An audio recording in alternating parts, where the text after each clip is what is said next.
Hey, what's up? It's Alex. If you haven't heard about Anchor, it's the easiest way to make a podcast. Let me explain. It's free. There's creation tools that allow you to record and edit your podcast right from your phone or computer. Anchor will distribute your podcast for you so it can be heard on Spotify, Apple Podcasts, and many more. You can make money from your podcast with no minimum listenership.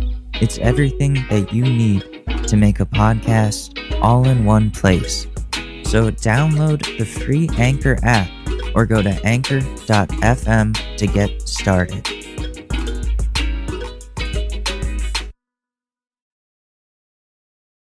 Welcome back to the Short News Podcast. I'm Alex Mador. Thank you so much for tuning in. I am so sorry that I'm late. I really messed that up. I've been busy. I know that's kind of impossible with everything, but no, I've been editing this interview. I just want to make it sound perfect. It's not stereo as of right now, but I'm trying to make it stereo. So that's my issue there. Really not much to update you guys on news-wise. I honestly can't think of anything. We have a really cool interview, though.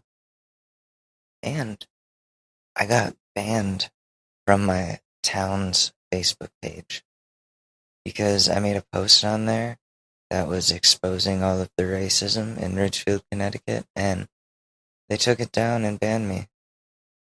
The dude who's in charge of the page, John Fry, he's a state representative, and the article had or blog post had some choice things to say about him.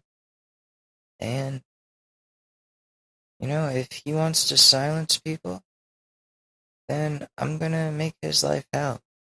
Like Killer Mike said, bully your politicians. You can't just let them, silence your voice when you have an opinion, when you know there's an injustice happening, and they just choose to delete you. It's fucked. It's absolutely fucked. And I'm not standing for that. I don't know what I'm gonna do yet, but John Fry, if you're listening to this, and I know you're checking out the site now that I've fucking used your name, you have warranted the wrath of this podcast. I'm gonna make ads against you, protesting you. I'm gonna make it my lifelong thing, making your life a living hell, John. Until you stop silencing my voice. Put me back on the goddamn page. How stupid can you be? That, you can't accept criticism as a politician, so you just delete the person from the whole town page. There's no reason to do that. Absolutely none. Other than he felt offended. And dude, you're a public fucking figure. People say shit about me all the time. They think I'm some part of some liberal conspiracy. They say I don't know my ass from my dick. I don't know anything. I'm stupid. The show is stupid. I've heard it all. I've heard it all. People said they want the cops to kill me. Does it faze me? Not as much anymore. But obviously, John Fry, this has upset you to the point where you had to delete me from the page. So, John Fry, get ready for your life to be a living hell. You're not allowed to do that as a politician. You're supposed to be able to hear everybody. Last I checked, and I know this is the most Republican thing I've ever said. Last I checked, I woke up in a free country.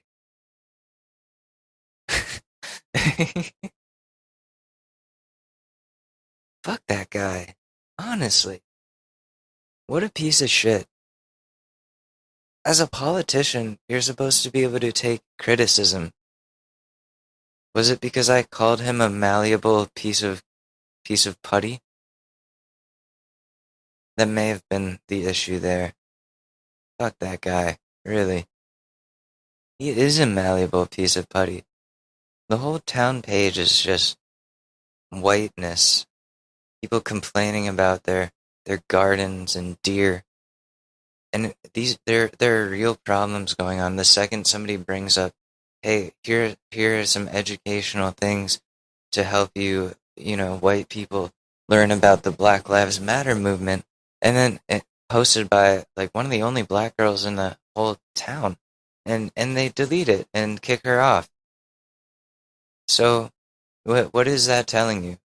That the people in Ridgefield, specifically John Fry, doesn't want to face the shortcomings of the town, the racial shortcomings, the lack of diversity, the lack of tolerance of people of different colors than you. I think it's ridiculous, and growing up in that town, there were nothing but problems with race. And if you go look at the www.shortnewspod.com, go to the short blog.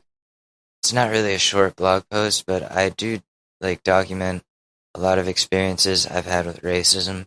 We don't have to go into it here, but it's very alive and well, racism, but in Ridgefield, Connecticut, and they don't want to accept that it's still a thing, and it angers me so much. It's like, how are you so in your own little bubble that you're not willing to see, hey, we could be doing better at this? I don't know what that is. Someone please educate me on that, because it's pissing me off. Anyways, if this sounds different, it's because I'm recording it from my Zoom H4n Pro handy recorder. Yeah, I got a handheld, so now I don't have to plug in the USB mic. I'm just a lazy son of a bitch now. Now. What's going on? Should we go into the interview, and then I'll come back and do some relationship advice and some other stuff? Yeah, so my first ever guest on the show. We had a guest before, my friend Will, but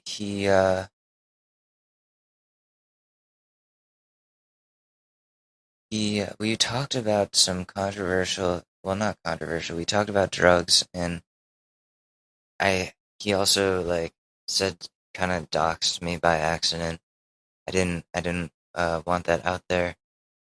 So this is why this is our first guest, a great man by the name of DeAndre Wilson, for the Keep Rolling campaign, which I'll have him explain it. So let's go into that interview now. All right, here we go.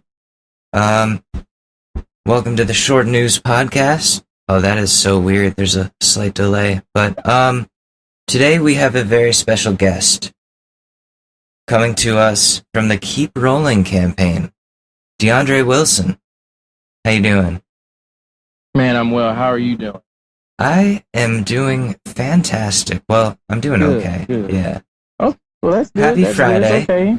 Happy Friday as well. We have those days where we're just like, we're okay, we're coasting. Yeah, exactly.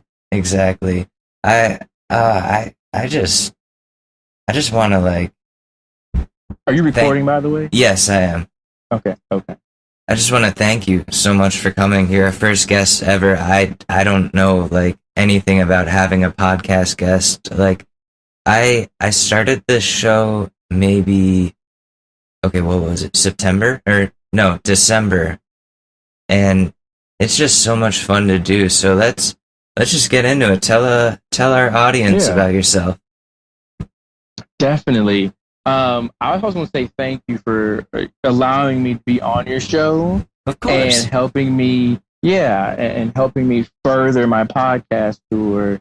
A lot of good opportunities has come from my podcast tour thus far. And so just again, thanks, man, for just being open to the idea, because a lot of podcasters aren't. So Of thanks for course. being a creative, and thanks for, trying new things. That goes a long way and speaks volume. I like about podcasting, like meeting new people, and Yeah. I feel like I haven't been able to do enough of that, especially when we're all inside, and it's hard to network. But this is so cool. I've never done this before with this setup, but yeah. So let's talk about your Keep Rolling campaign. Yeah, we can get into that. Man, I tell you, it's the Keep Rolling campaign. It's evolving every single day. There's something new. I'm learning something new each day about having my second business. I'm learning so much about myself going forward with this campaign. I'm a firm believer of baby steps, so I've been kind of grooming the business to get it where it's at today for quite some time. Just kind of taking my time, because this thing could be huge if done right. Absolutely. So there's a lot going on behind the scenes that's keeping me up, keeping me tired. But that's being an entrepreneur. That's getting after, that's staying with it. Yeah, exactly. And I'm just blessed to be here today and have come thus far with the Keep Rolling campaign. Yeah. So for your listeners, I'm in Evansville, Indiana, which is right next to, if you look at the state of Indiana on a map, Evansville is at the very bottom, really close to Kentucky. Okay. So that's where I'm at. The Keep Rolling campaign itself, I mean, in just a year's time, it's become this community, recognizable, celebrated thing. It's a thing now. It's actually appreciated, to see me go down the street with a tire that says "Cancer Sucks" on both sides, to get everyone rallied behind my initiative, and just to share that love and support is inspiring just for me, because I need it. I need it. Especially what's going on in the world currently. All the support and all the love is definitely needed. It's keeping me going, though. It is, it is therapeutic, because the tire has this constant sound that it's making, so I can kind of zone out a little bit. Yeah. I have my headphones in as well, so that helps. That's really cool. The tire sound, that reminds me of what are they called? Singing bowls. Have you ever seen those? Like Tibetan singing bowls. You just like spin them around for a while, and it makes like a consistent sound. So I totally get that. Like when you get in the zone, and it's very calming. It is. You do have to get in the zone with this, because the tire weighs 230 pounds. Holy moly. I'm rolling it. I'm rolling it for miles at a time, and so finding that space and being able to concentrate, and then kind of tapping into like the mental toughness of it. I need the headphones. I need to find the kind of zone out, but yet still concentrating, because I don't want to lose control. I don't want to damage a car, damage something. So all that is kind of goes into play when I'm out on one of my daily roller. Yeah, I'm just amazed. How many pounds? 200 and... Yeah, so when I started this whole thing, I weighed 240. 240, okay. Holy, I can't imagine. I weigh maybe 120 pounds, so 240 to me, that's... I don't think I'll ever be able to do that, so... That's amazing, man. That is so cool. And just the cause on its own, it was very touching to read your story. And, as somebody who has family members who have passed away from cancer, fought cancer, I guess it's genetic. It's really good to see somebody doing something different to raise awareness. Yeah, absolutely. Yeah. That's the whole point with the Keep Rolling campaign. I have three core objectives: cancer awareness, fitness, and community conversation. And so with the cancer awareness piece, I dedicate a month to a different nonprofit. Nice. And I will dedicate 40, 50, 60 miles to that nonprofit, and people can donate to me, and I will raise funds for that nonprofit. That's awesome. Like, thanks. Going out there and doing something. I think that's something that I've been talking about on this show, like not just with causes like this, but politically. People feel like they can't make a difference on their own. But if you really just put yourself out there and just do whatever it is that you're passionate about, like you're gonna definitely see positive results. Absolutely. And I agree with that. I mean, something as simple as planting a garden. Yeah. Or cutting, your elderly neighbor's grass. I mean, It doesn't take a lot. It doesn't take a lot, but it does take consistency. Yes. Which could be a lot, I guess. I guess if you think about it, it could be a lot, but it starts with being consistent. You can make an impact. All right. Yeah, exactly. And I think a lot more people need to know that in this time, especially I keep saying this, it's such a dark time in society, and we as people, we need rays of hope, what you're doing. Yes, we do. Yes.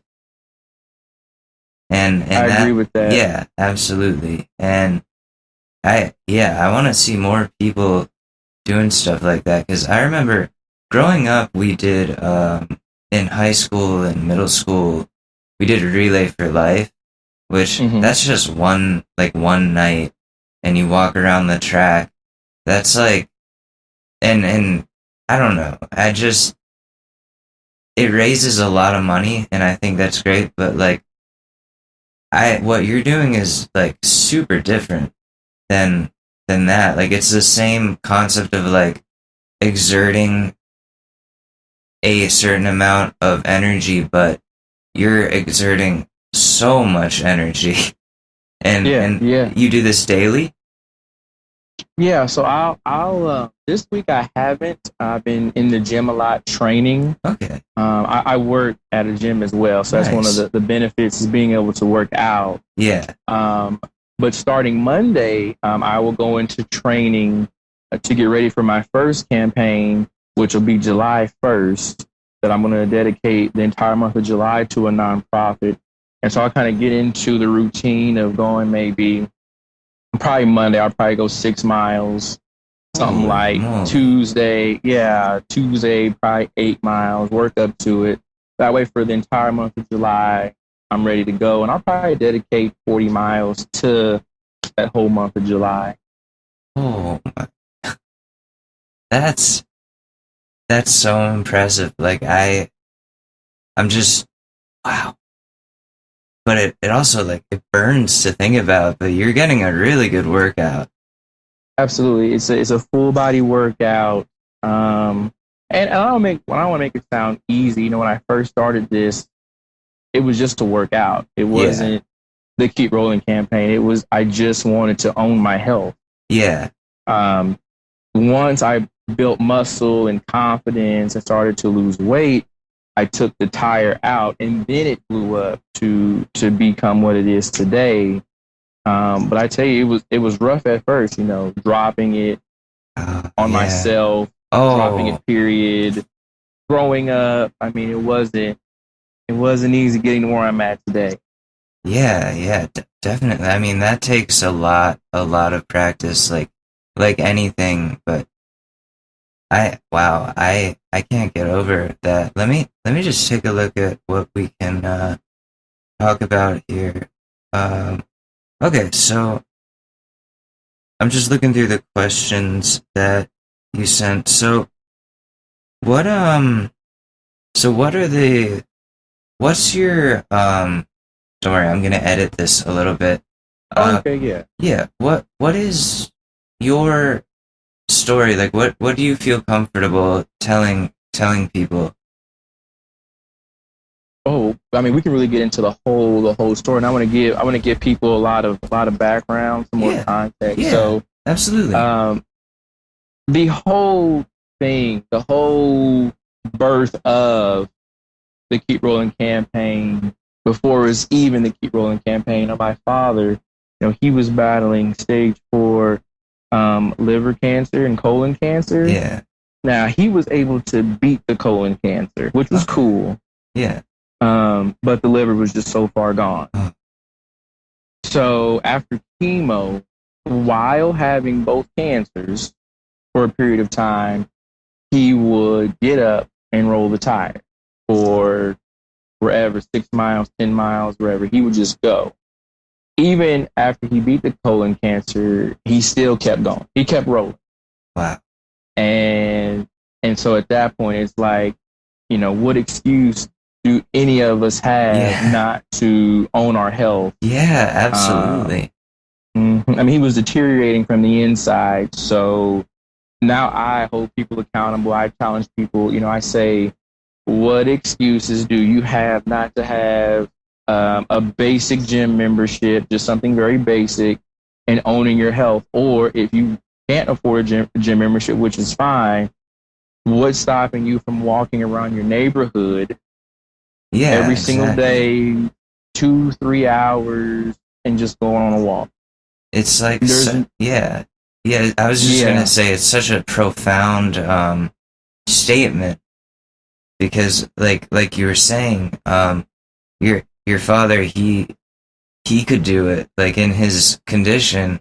So all of us that are fortunate enough to have our health, why are we not taking care of ourselves the same way? We should appreciate what we have and nurture it.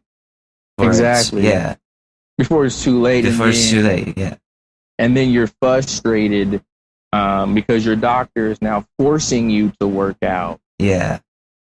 Versus find something now where it's just simply walking around the park, your neighborhood, rollerblading, biking, swimming. There's a number of things we could be doing.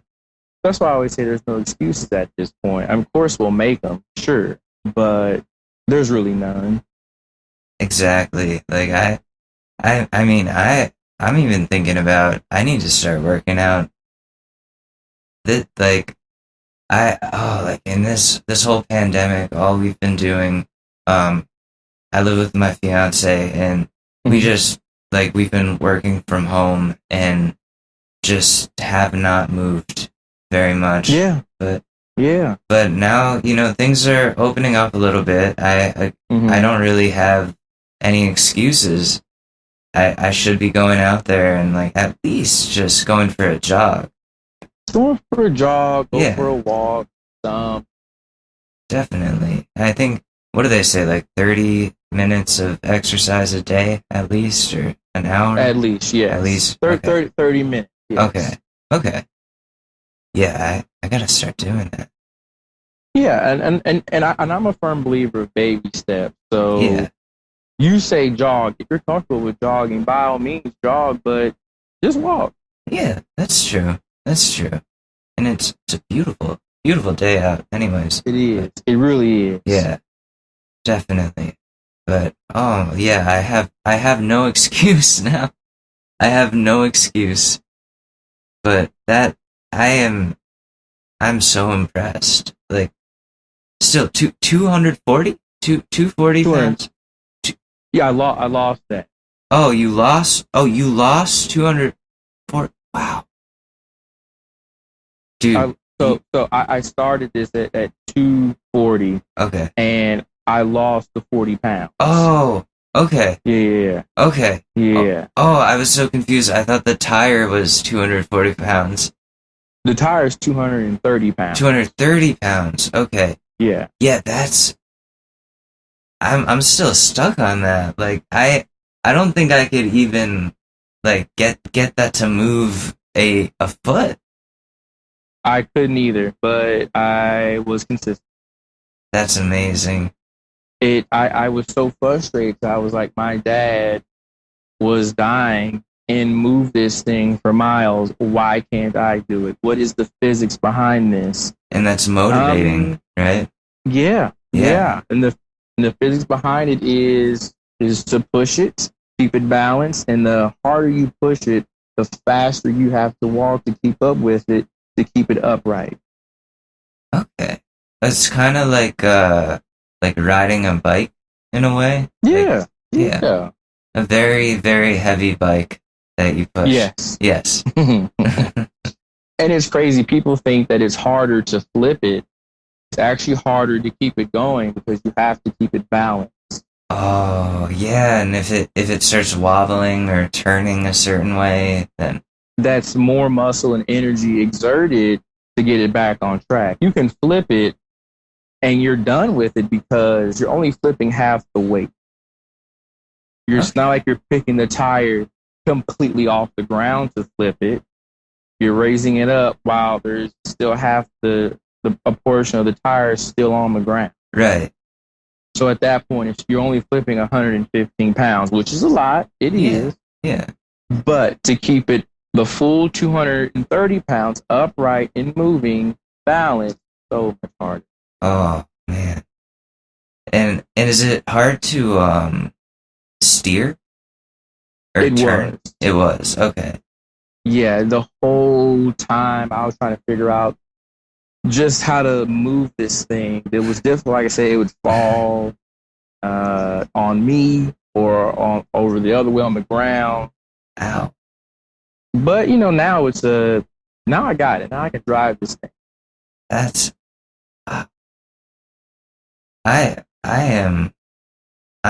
I'm amazed.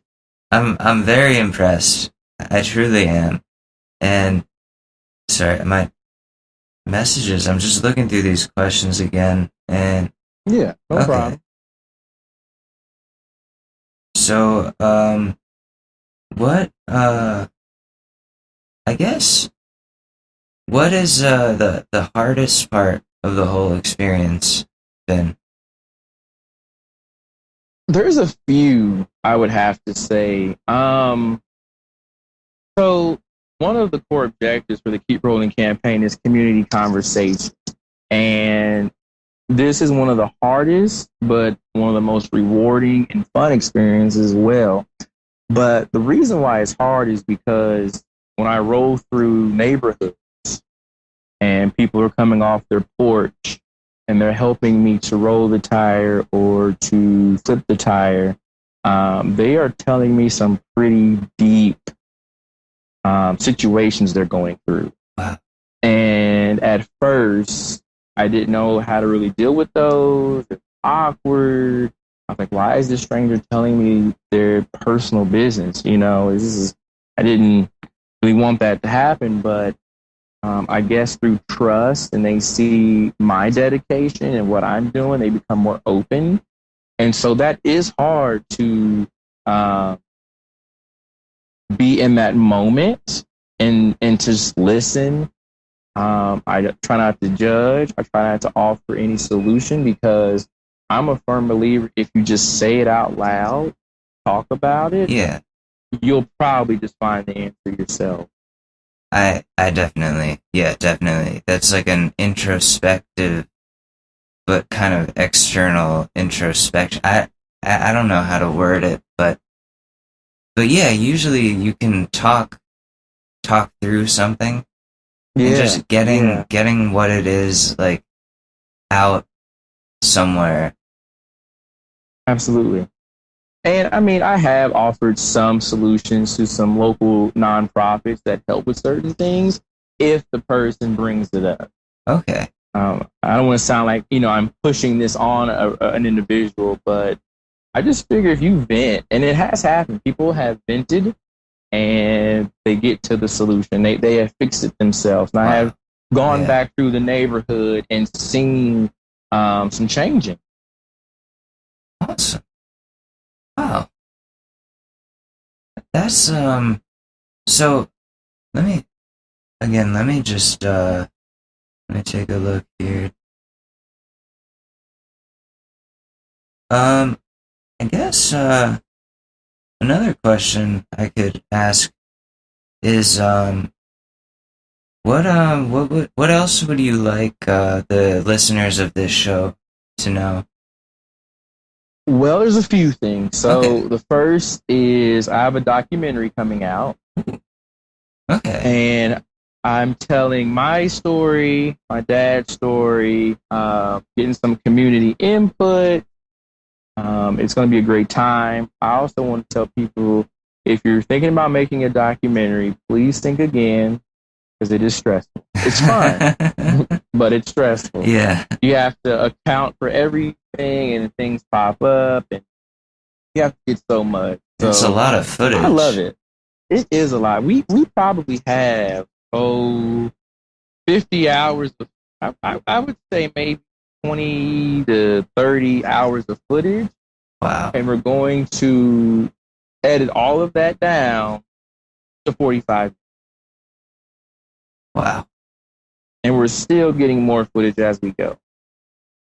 That I definitely look forward to seeing that. Make sure you send that over, because I want to be one of the first to see it. Absolutely. I have a teaser dropping next week. Next week. Okay. Yeah. Yeah, documentaries are the new thing. You know what I mean? Like on Netflix, it seems like there's a documentary for everything, and I love it. I love it. Like, there's no reason to complain, because it's just learning about, like, something, whether it be educational or a cause, like in your case, like a specific cause, or like a what was the one that I saw? Oh, I mean, or something like Tiger King with or just, and you learn so much about society as a whole, and that's always really cool. So I can't wait for that, to see that documentary. Thanks. I can't wait to. It's out, and I'm officially done making the thing. Because, man, it's wearing a GoPro, it's getting this footage, it's coordinating. Yeah. I'm ready for it to be done so I can move on and pick up something else or do something else for the Keep Rolling campaign. This just takes a majority of my time. Yeah. But the next thing I want to share with the listeners is never say never. I remember when my dad was rolling the tire, people would say, "Hey, DeAndre, are you going to do it too? Are you going to roll the tire? And are you going to get one?" And I would say, absolutely not. I'm not doing that. It's too heavy. It looks really hard. I'm not doing that. And look where we're at today. A whole document. Hours and hours of footage. Yeah. And so many miles. So many miles. And here we are today. So I want to say never say never. That is the quote of the day for your listeners when they listen to this. Absolutely. And that's like I think that's a great thing or a great motto to live by. And just cause yeah, you don't know what's gonna happen. Like, nobody knows exactly, like, where they're gonna be in 10 years, or, like, there have been things, like, what I'm trying to think of something. I said I would never watch anime, and then I started watching anime with my brother, and I was like, okay, this is actually pretty cool. But it was like years down the line, and I was like, I remember myself saying, I'm never gonna watch this, and now here I am, like, wow, this is interesting. I agree with you 100%. My brothers watch anime, and I started watching One Punch Man. One Punch Man, yeah. And I'm hooked. Yeah, I like JoJo's. I have to watch JoJo's Bizarre Adventure. Yeah, it's that's a good one. But wow, like, never say never, people. To all the short news listeners out there, whatever it is that you are passionate about, and you want to change the world with it, just do it. Just go out and do it. Absolutely. And I mean, and the thing about it is you can't have the good without the bad. It has to come. So when I'm out rolling, yeah. So like when I'm out rolling the tire, or if one of the listeners decides to plant a garden or sell T-shirts, or I don't know, whatever it is, understand that you're doing good, but the bad has to come. So prepare for it. And I have stories about that where people have said it's stupid, it doesn't make any sense. I look funny. I've been stopped by the police. Jesus. So, I mean, yeah, you're gonna have the bad. It comes with it. What else have I experienced? Let's see. I get hit on a lot. Now, some people may argue, well, that's not so bad, but it does get annoying. Yeah, that's understandable. Yeah. Let's see. So that's kind of good and bad, depending on how you look at it or what's being said. Yeah. Anytime that somebody becomes like a public figure in any way, there's gonna be people that are just mean. I get that a lot. When I put up an episode, I get tweets from Trump supporters that are like, "You're a piece of shit," and it's like, okay, like that's your opinion, but like I'm just gonna keep doing me, because like absolutely, yeah, because if you keep doing you, if you let them get to you, then you lose the fight, and yes. It doesn't even need to be a fight if you just let it be. Just ignore them. They're like hate is such, I don't know. Like haters, especially on the internet, if you just don't respond to them, or if you just hit them with a like, okay, it doesn't really go anywhere. They can't, like they don't have fuel anymore. Kill them with kindness every time. Yeah, definitely. Like I had someone tell me I didn't know like my ass from my nose because of the news I was talking about, and I was like, yeah, you're probably right, honestly. And they didn't have like anything to say after that. It was like, huh, that worked. That worked. You didn't lose your temper. You didn't try to fight back. Yeah. Yeah, exactly. Yeah. Be calm, cool, collective, and you won. I know there's a social influencer I know that it does the same thing. You know, talk about news a lot and what's going on in the world. And anytime someone says anything, he just blocks them. Yeah, that's the way to go. I haven't really used the block button a lot, except for like a couple people, and anytime I get like a fake bot account on there, I'm like, oh, I don't want this on here. But yeah, I know a lot of people say the block button is a very empowering tool. I think Monica Lewinsky said that. Yeah, it's a very powerful tool. I think I might have to use it more often.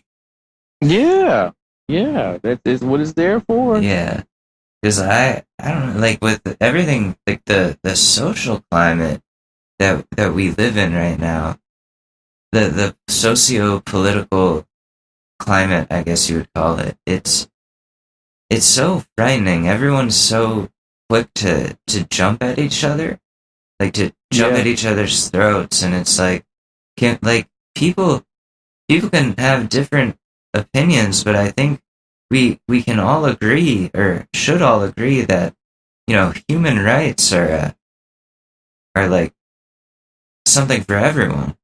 Basic human rights. Like that doesn't have to be a bipartisan issue. And I think people just kind of get really caught up on Twitter especially. I don't know if you're on Facebook, but like people there Yeah. too, they just jump at each other. If somebody Yes. like disagrees, they're like taking personal jabs at their character, and it's like, well, you could just say why you disagree. You could. Yeah. Exactly. You really could. Exactly. We went from having an adult conversation of why we agree or disagree, and said now you're taking personal jabs. Exactly. For no apparent reason. Exactly. So you're probably not equipped to even have the conversation now. Yeah, like, because then once the conversation is no longer about the conversation, then what's the point? Exactly. Then it's just two angry people yelling at each other. Yes. Yes, it is. And you know, basic human rights, I have a right to roll a tire down the street. Absolutely. For any reason. My tractor may have a flat tire, I need to change it. Or I want to lose weight, or for a good cause, or because I just feel like it. Yeah. And to get stopped lets me know where we're at here in America. That's really upsetting that happens, because you're rolling a tire. Like, yes. like there's nothing threatening about that. And the tire says cancer sucks on the side, right? Mm-hmm. It does. Yeah, so they should be able to see that and be like, oh, okay, this dude's doing a good thing. But yeah, I would like to be seen as, hey, that's a guy doing something positive in the community. Yeah. But I'm not. I'm seen as a threat. I'm seen as somebody that shouldn't be doing that, or it's stupid, whatever the case may be. And then, so instead of having an intelligent conversation with an officer and explaining to him why I'm doing this, and what my dad's journey was, it doesn't go that smoothly. I wish it would, but exactly. It doesn't. And so because it doesn't, where I live in Evansville, and on a much bigger scale, the country, it screams volumes to how far we've come, which is honestly nowhere. Yeah, exactly. Yeah. Like, people seem to forget, specifically white people. I grew up in a dominantly white town. I'm half Korean. Things were weird. Mm-hmm. But, like, people seem to forget that the Jim Crow laws were only lifted 60-something years ago, maybe, and there's still systemic oppression that's happening. It's it's even louder during this administration, but like it's been there forever. Yes. And it's really upsetting. I got into an argument with somebody the other day who was like, racism isn't even a thing, and I was like, what? Like, what do you mean? That came from a very privileged person. Yes, absolutely, because you're being stopped for doing a fantastic thing. And yeah, they should be supporting you, if anything. They should. Yeah, they should. Officers should not be approaching me as a suspect. Yes, they should be approaching me as maybe someone in need of help, or just as like a fellow member of the community. Yes, a human being. Exactly. And it's quite interesting that, and I'm a very honest person, and so I try to explain what it is I'm doing, and it's like it goes over their head in one ear, out the other. But what's interesting, what's quite interesting is that I always say to them, the ones that give me grief, I always say, well, I'm just training for CrossFit, and they leave me alone. Oh, okay. So like, why do I have to lie? Why is CrossFit the thing that makes them go away? Like, why are they like, oh, CrossFit, that's fine? Like, yeah, I would why? like if I were a cop and you explained to me what it was, I would be like, oh, that's awesome. Like, do you need help? Yeah, That's the way it should be. That's the way it should be. It should be, oh, this is really cool. You know, how can I help? How can I support? Do you need a water? Are you okay? Yeah, exactly. Exactly. Have a good day. You know, But I've smartened up really fast in my conversation with officers. Now, I will say there has been some really good ones that have stopped me, and I thought, oh crap, here we go. And then when the officer approached me, they want a picture. So that's really cool. Yeah.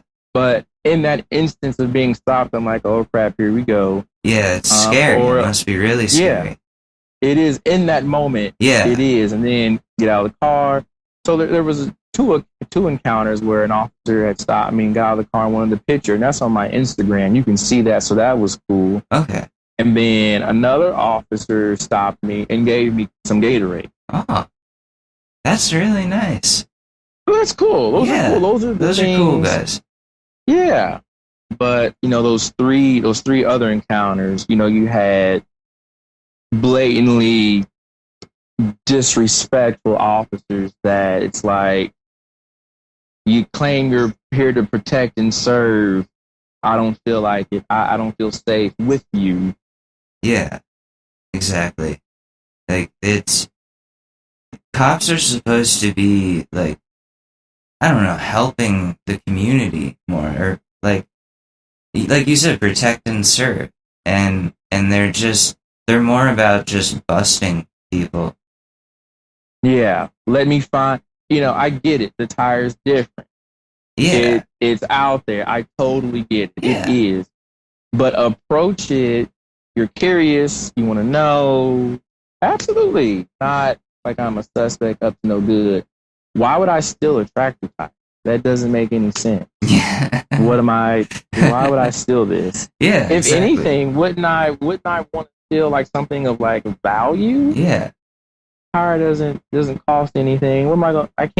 I can't resell this on eBay. I can't flip this. And if you were stealing it, like, you wouldn't be able to, like, get far from whoever you were stealing it from. It's a giant tire. It is. You would notice this gone and leaving. Definitely. A local company gave me another tire, and the guy from way down the street noticed that I was rolling the tire. Now, of course, he didn't know that another person in charge left the tire out for me. So he could see halfway down the street, like, oh snap, one of our tires is leaving. So I say that to say, like, you'll notice a ginormous tire leaving regardless. Definitely. Yeah. So why would I? Yeah. No. But okay, we're at the 40-minute mark, so I think the Zoom is gonna end because I don't have premium. Yeah. So I don't know if it's gonna just stop on its own. I don't want to cut you off. So is there? Oh, I'm fine. Is there? I'm fine. Okay. Do you wanna promote anything? Your Twitter, website? Yeah, absolutely. So for all the listeners, you can connect with me on Twitter and Instagram, DeAndre D. Wilson. You can connect with me on Facebook and LinkedIn, DeAndre Wilson. And the default picture is me standing next to the tire, so you can't miss me. Awesome. And then on YouTube, my YouTube channel, Keep Rolling Campaign. Got some videos on there. I need to do some cleaning up, but you can subscribe now. It is there with some content, but I need to get better and put more out there. So once the documentary is done, I'm going to get back to focusing on the channel, and the website is on its way soon. It's being put together as we speak. Fantastic. I'm looking forward to all that, and thank you so much for coming on the show. Yeah, You're our thanks for first having guest. me. Woo! Let's go. Absolutely. Thank you. Yeah, of course. And I look forward to hearing more about the Keep Rolling campaign in the future. Absolutely. Everything, the documentaries coming. That'll come out next year. Then we've got the teaser coming out next week. It's gonna be great. It's gonna be great. Awesome. All right, yeah. Let me know when, or just send me a message when the teaser's out. I definitely will. Okay, awesome. All right, well, man. We gotta wrap it up, but thank you so much. No problem. And I'll talk to you. Talk to you later. Talk to you later. All right, peace. Peace.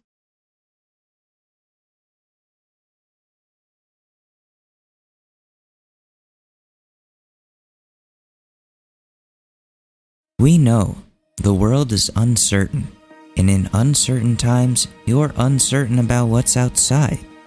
With riots, political unrest, quarantines, and lockdowns, the last thing you want to do is go out there. So what do? Do you live off of cat food and Cheerios until the supply runs out? You starve and your cat feeds on your rotting corpse? Don't let it get that far with Instacart, a service which delivers your groceries, pet supplies, and more, all to your door. Ask this satisfied customer. Hey, yeah, it's me, Alex. Personally, I'm just a socially anxious person. I don't know if it's because I'm stoned all the time or extremely insecure. So even before this pandemic, I didn't go outside. I've been using Instacart for years.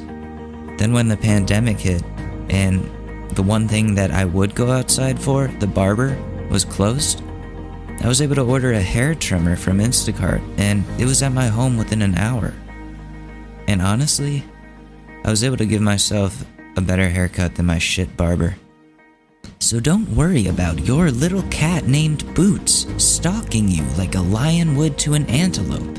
You can get all the things you need for both of you, all within an hour, with a small delivery fee. Create your account by following the link in the show notes of this podcast and start staying home today. Okay, we're back.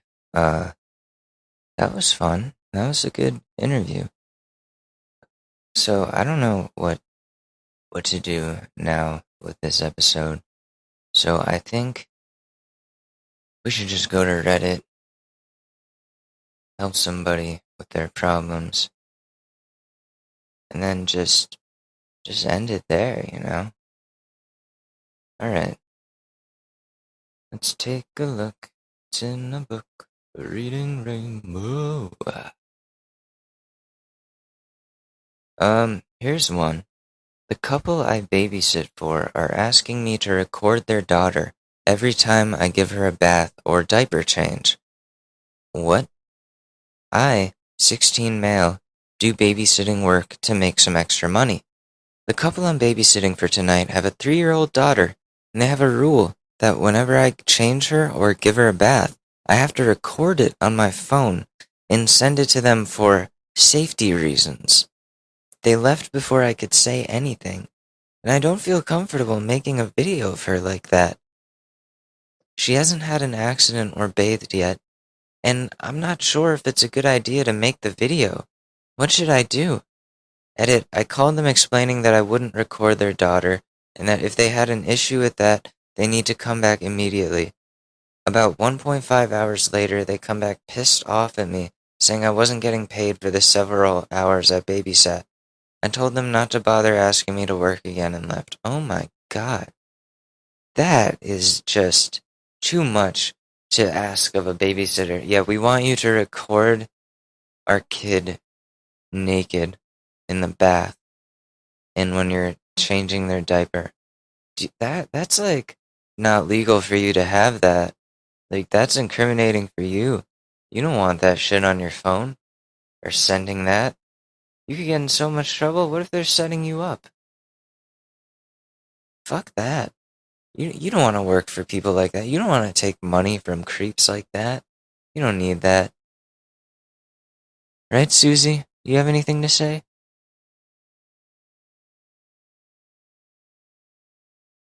No, she didn't say anything. Susie, what do you think about the socio-political climate?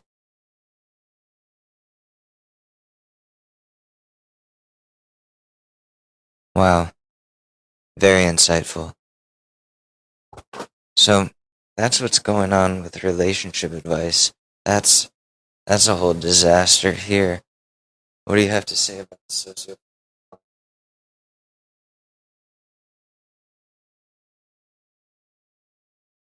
Me. Okay. All right, that was good. That was Okay. Now we're back in the studio, aka the other room, the bedroom. Yeah, so if you're a babysitter and a couple asks you to record their kid, you should probably just straight up, just immediately before they leave say, no, I'm not comfortable doing that. You should find somebody else to babysit. And then just leave it at that, because what the fuck? Ew.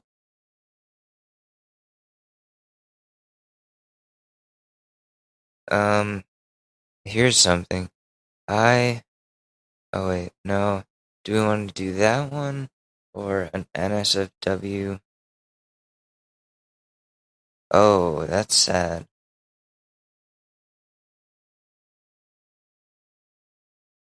Okay. Yeah, these are violent, so I'm not gonna go with those. I, a 24 male, accidentally overheard my girlfriend, 24 female, acknowledge that her ex is more physically attractive than me, and it's killing me inside. Sorry if this doesn't make sense. I'm not in the best space right now. I'll try to be brief. I've been dating my girlfriend, Liz, for almost 2 years now. We frankly have an amazing relationship. We're compatible in so many ways. She's my best friend, and I can't imagine life without her. She's always buying me little gifts, and she says I'm the best sex partner she's ever had. Sometimes she'll brag to her friends on Zoom about how wonderful she finds me, and sometimes her friends say they're jealous. In short, she's such a sweet girl with a big heart, and we love each other. These past 2 years have actually been the best ones of my life. All that mushy stuff aside, here's the issue. Well, first, I should add that Liz is way out of my league, physically. She's like a real-life Instagram model. My buddies say they're jealous of me.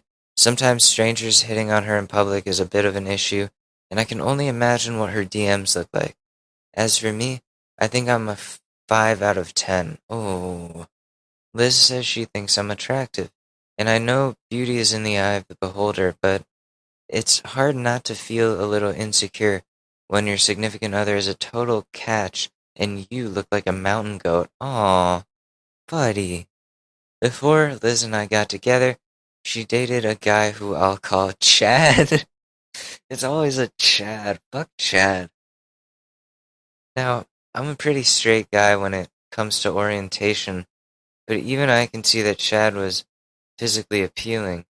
He looked like he came straight out of Baywatch or something. Well, that's a dated reference. Wow. I saw an old picture of he and Liz embracing on the beach in their swimwear, and honestly, they both look stunning. Here's where the insecurity probably comes in. However, other than that, I know very little about Chad. Liz never talked about him, and other than to say that they dated for 8 months, and he was a colossal asshole. That does bring me some comfort. So, the event. Liz was in a Zoom group with her girlfriends, just chatting about stuff. She does that a lot, especially with the quarantine stuff, obviously. I was in our room upstairs. We lived together in a university apartment, and I was browsing Reddit. I feel the need to pee so badly, so I silently slipped out of my room and started to make my way downstairs. This brought me within earshot of Liz on her laptop. I was going to just walk down to the bathroom, but I froze on the stairs when I heard my name said by one of Liz's friends on Zoom. Liz virtually never uses headphones. I didn't remember exactly what was said, but I did hear another friend say, "What about Chad? Does everyone remember him?" There was a flurry of talking about Chad that I couldn't quite decipher, but I do know that Liz said, "Oh my god, you guys," in a funny, exasperated tone.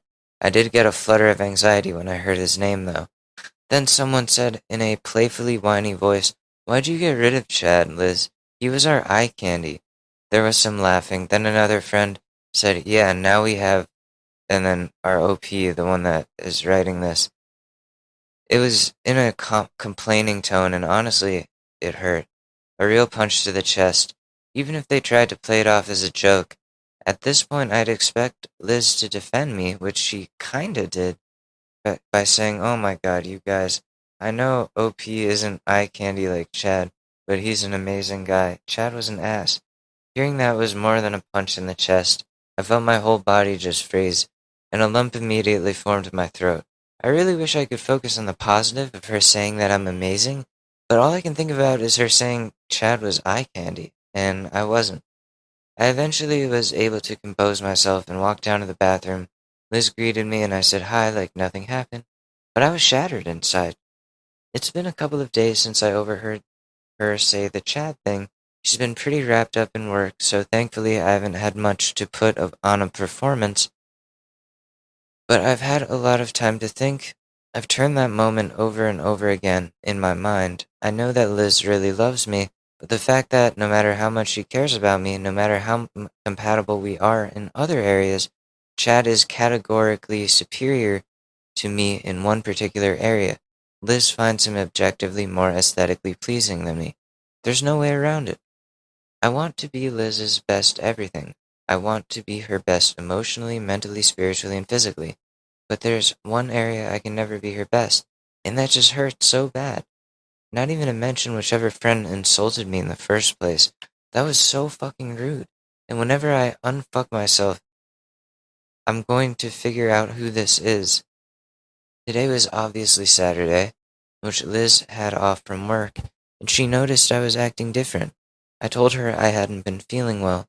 I'm not sure that she bought it because she said I could come to her with anything if I needed to talk. I spent half the day just kinda laying in the guest bedroom, smoking and browsing Reddit. We were supposed to go to the park, but I was too down. I don't know how to move on from this. Is there anyone here who has an ex that is more attractive than their current partner? How do you deal with that? Do you even think about it? What are your thoughts on this? Thanks for the time and advice. I'm really stuck. Alright, let's see. Let's see what people say. Someone says, "Dude, my boyfriend dated a stripper before me. Gorgeous girl. I'm not even close to her league. But at the end of the day, she's an ex and I'm the girlfriend." There are a lot of reasons for that, and the fact that he's happy with me or your girlfriend's with you means everything. I'm not jealous, but I am a little self-conscious when I look in the mirror and don't see a stripper's body and wonder if he wishes I had her body. Sure, but I also have enough trust in him when he says he prefers me for the entire package. And, okay, yeah, exactly. And listen, like, if she's with you, then it obviously didn't work out with Chad for whatever reason. And whatever, like, ugliness of him there, whatever ugliness he has inside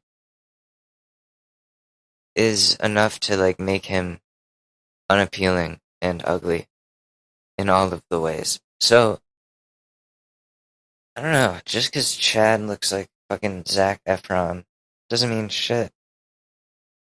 Chad sucks as a human. Looks fade.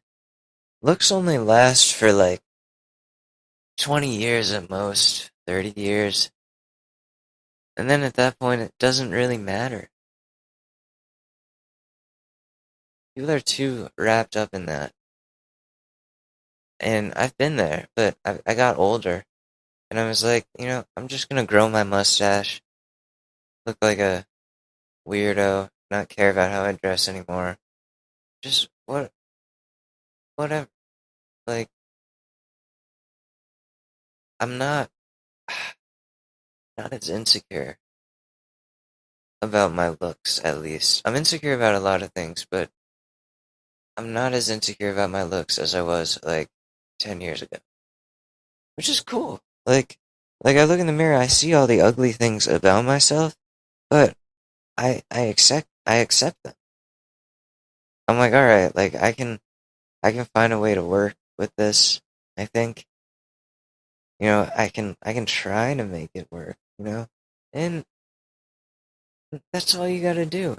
She's with you for a reason, and she even said Chad was a colossal asshole.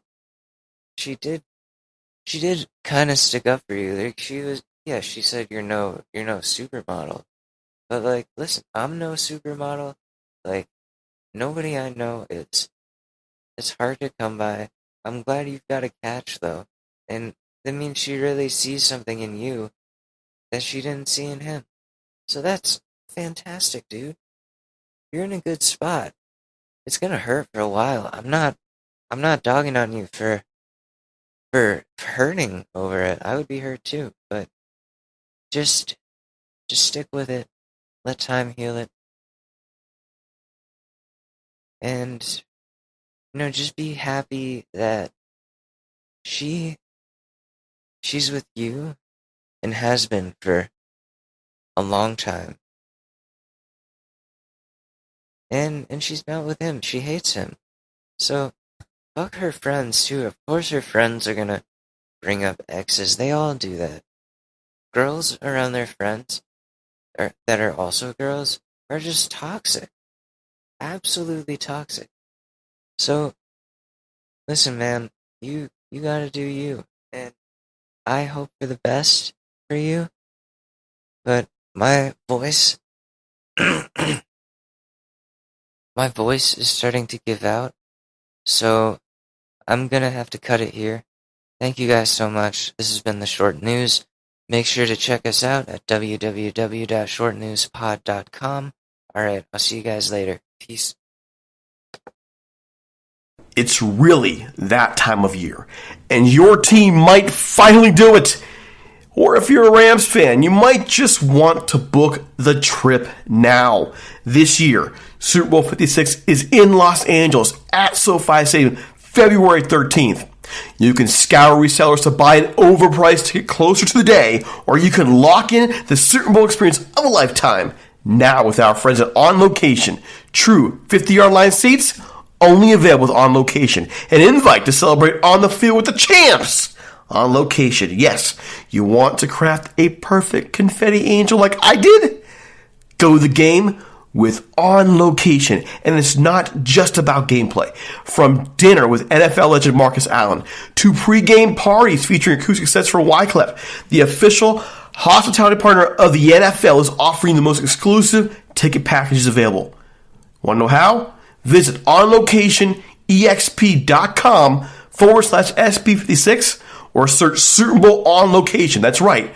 Search Super Bowl On Location. Make the trip of a lifetime. It's your shot. Take it.